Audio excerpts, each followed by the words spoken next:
Today, we're starting a brand new series of tutorial videos on game optimization. Let's go!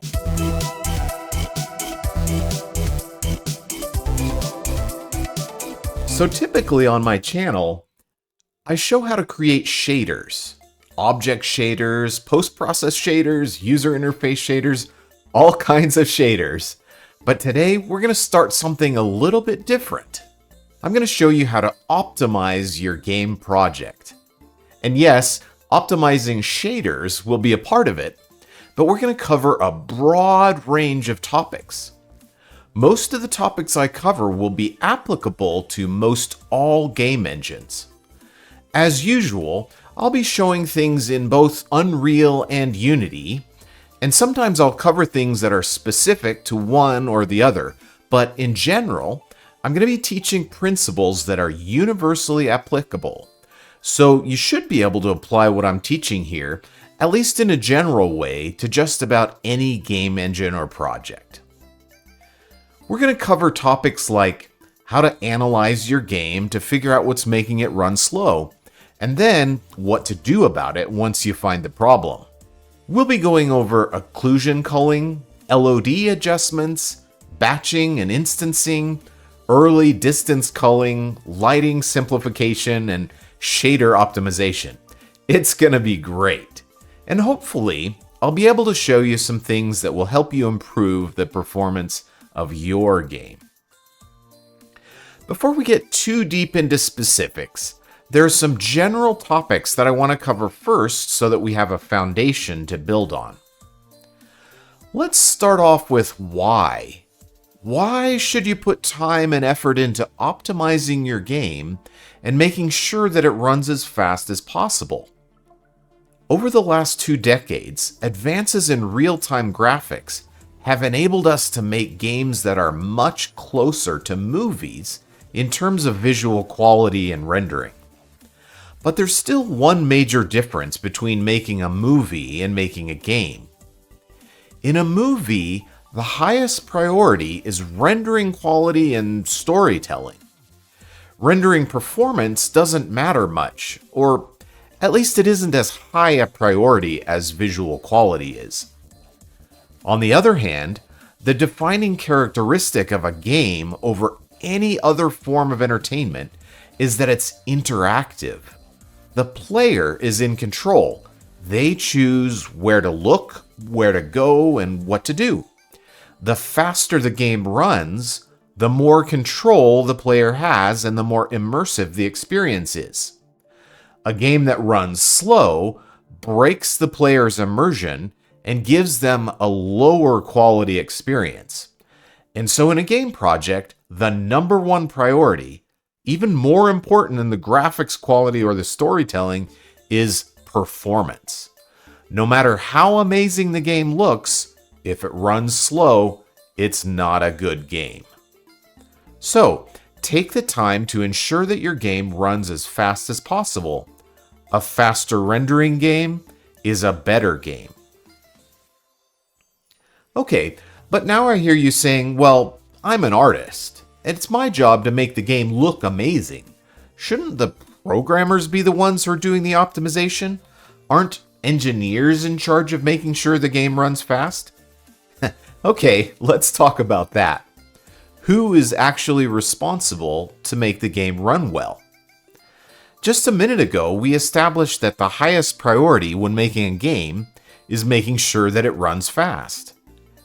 I believe that if performance really is the highest priority, then everyone who contributes should also help optimize, especially the artists. Why? Because artists are the one who understands the intent of the art and can make hard decisions about what to remove and what to leave in order to maintain the desired visuals. When engineers optimize art, they often remove things indiscriminately without an understanding of which elements are important and which are not. Artists have the understanding to optimize while preserving the desired message of the art. And you might be saying, sure, that's true, but I don't know how to optimize. And that right there is exactly why you should be watching this series of videos. Make sure to subscribe because over the next few months, I'd like to help you learn. Next, I want to talk about what not to do. There are a lot of videos about optimization on YouTube. A lot of them say things like, just do these 10 things and your game will run great, or top 20 settings to optimize your game, or in this video, I'm going to teach you everything you need to know about optimization. Please be careful when you hear things like this. First of all, optimization is a very broad topic. It's not possible to cover everything in one video. And second, it's really important to understand that every game project is different. Even different locations within the same level of a game need different types of optimization. There isn't one set of magical settings to change that will always make your game run faster. The most important thing to learn about optimization is that you need to analyze your scene first. Figure out what's making it run slow, and then apply optimization techniques that are specifically targeted at those things. If you just guess what the problem might be and start making changes without finding the real cause, you might end up reducing the visual quality of your game without actually improving the performance at all. I'll explain why that is as we get further into it. But if there's only one thing that you learn from this whole series of videos, it should be this: analyze first, then optimize based on your analysis. So, the first thing that we need to do when trying to improve performance is to measure it. We need to see what our performance is so we know if it needs to be improved. When measuring performance, there are two different ways of expressing it: frame rate and frame time. Frame rate is the most commonly understood and used measurement. It's a measure of the number of frames rendered in a second. Frame time is the amount of time, usually expressed in milliseconds, that it takes to render each individual frame.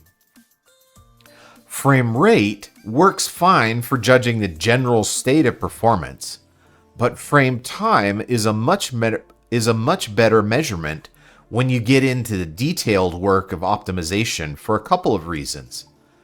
First, the impact of a change in frame rate differs depending on how high the rate is. So for example, changing from 25 frames a second to 30 frames a second is a much larger change than changing from 120 to 125 frames a second. Even though both of them are a 5 FPS difference, the amount of performance improvement required to go from 25 frames per second to 30 frames per second is much larger. When we express that same difference in terms of frame time, 25 FPS means that frames are rendered in 40 milliseconds. 30 FPS means that frames are rendered in 33 milliseconds, so it's a difference of 7 milliseconds of processing time in the amount of time that it takes the frame to render. 120 FPS means that frames render in 8.3 milliseconds, and 125 FPS means they're rendering in 8 milliseconds. So between 120 and 125 FPS, that's only a difference of 0.3 milliseconds.